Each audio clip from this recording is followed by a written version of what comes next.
ఇక 4వ పాదంలో జన్మించిన వారి గురించి చెప్పుకున్నట్లయితే 4వ పాదంలో జన్మించిన వారికి పెద్దల పట్ల గౌరవం ఉంటుందండి. వీరి మనసులో కూడా కాస్త కోపం ఉంటుంది. అయినప్పటికీ కూడా నాకంటే పెద్దవారు అని కనుక వీరు భావించినట్లయితే మాట తోలనాడి మాట్లాడరండి. గౌరవాన్ని ఇస్తారు. వయసుకు తగ్గ గౌరవాన్ని ఇస్తారు అని చెప్పవచ్చు. మంచి ఆలోచనా పరులండి.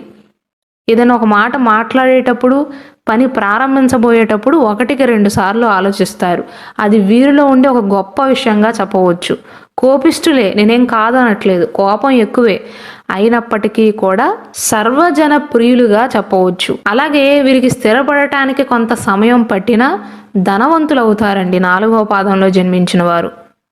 అలాగే వీరు రచయితలయ్యే అవకాశాలు ఉంటాయి. ఆధ్యాత్మిక గ్రంథాల పట్ల ఆసక్తి ఎక్కువగా ఉంటుంది. ఉపాధ్యాయులు అయ్యే అవకాశాలు ఉంటాయి. కేవలం వీరింట్లోనే కాదండి, వారి బంధువులింట్లో, వారి చుట్టాలింట్లో, వారి స్నేహితులింట్లో ఆదరాభిమానాలు కూడా వీరిపైన ఉంటాయి. ఈ 4వ పాదంలో జన్మించిన వారికి పుట్టినప్పటి నుండి వీరికి 3 సంవత్సరాలు వచ్చేంత వరకు కూడా రాహుదశ అనేది జరుగుతుందండి. కాబట్టి కాస్త మొండిగా ఉంటారు పిల్లలు పుట్టినప్పుడు. 4వ సంవత్సరం నుండి వీరికి 19 సంవత్సరాలు వచ్చేంత వరకు, అంటే ఈ మధ్యలో ఉన్న 16 సంవత్సరాలు వీరికి గురుదశ అనేది జరుగుతుందండి. కాబట్టి చక్కగా చదువుతారండి 4వ పాదంలో జన్మించిన వారు మాత్రం. మంచి మేధా సంపన్నులుగా ఉంటారు. మంచి జ్ఞాపక శక్తి ఉంటుంది. చదువుపైన ఆసక్తిని చూపిస్తారు. ఉన్నత విద్యలో కాస్త మొండితనాన్ని చూపించినప్పటికీ కూడా, కొంత కోపిష్టి స్వభావాన్ని చూపించినప్పటికీ కూడా బాగానే చదవగలుగుతారు. త్వరగానే స్థిరపడగలుగుతారు. అయితే వివాహ విషయంలోనే కాస్త జాప్యం జరుగుతుందండి.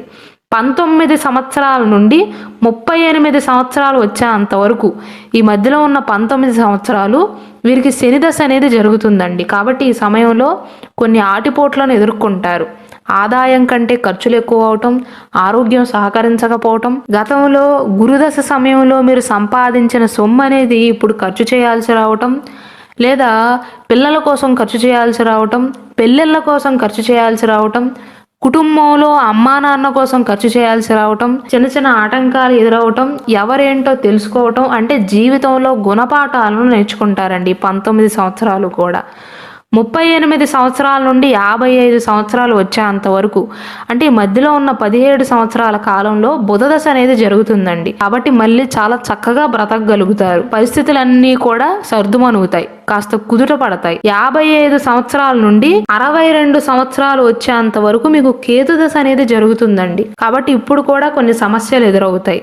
62 సంవత్సరాల తర్వాత పరిస్థితులన్నీ కూడా చక్కబడతాయండి. వృద్ధాప్య సమయం అనేది చాలా చక్కగా ఉంటుంది. రిటైర్మెంట్ సమయంలో మీ లైఫ్ అనేది బాగుంటుందండి. శ్రీ దుర్గాదేవి జ్యోతిష్యాలయం. మీరు ఇప్పుడు వరకు ఎక్కడెక్కడో జ్యోతిష్యం చెప్పించుకుని నిరాశ చెంది ఉన్నారా? అయితే ఒక్కసారి గురువు గారికి ఫోన్ కాల్ చేసి చూడండి. ప్రేమ, పెళ్లి, ఉద్యోగం, రాజకీయం, విదేశీ ప్రయాణం, ధనం నిలకడగా లేకపోవటం, భార్యాభర్తల మధ్య గొడవలు, ఆస్తి తగాదాలు, అప్పుల బాధలు, స్త్రీ పురుషుల ఎలాంటి గుప్త సమస్యలకైనా, ఎటువంటి సమస్యలకైనా ఒక్క రోజులోనే పరిష్కారం చూపుతారు. వీరు ఫోన్ నంబర్ 9542637206. ఇంట్రెస్ట్ ఉన్న వాళ్ళు ఎవరైనా ఏ టైంలోనైనా వీరికి కాల్ చేయవచ్చు.